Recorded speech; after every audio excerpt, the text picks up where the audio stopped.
Hey everybody, welcome back to the video. Today we are going to be learning how to customize cart page in Shopify. So let's just do it. Alright, so what you need to do is simply head over to your sales channel and head over to your online store. You can see we have pages over here.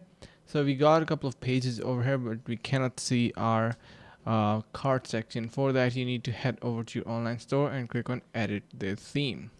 Just wait for a couple of seconds until your page and website is ready.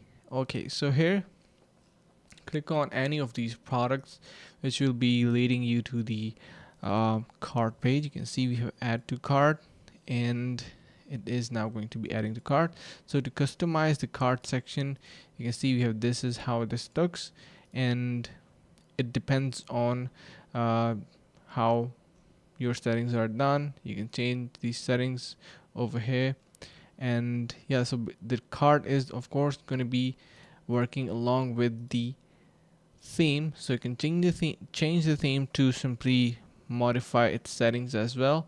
And yeah, so this is the only way that you can modify your cart settings. If you want to go further in, you can change the embedded code in there as well, and that is going to be helping you to change the cart section as well. So this is the only way for now. If you want to go for a couple of more settings, you can head over to the checkout section in here, and you can see we got a couple of more options for the checkout section. And yeah, I hope this is going to be helping you guys out. Thank you so much for watching, and see you in the next video.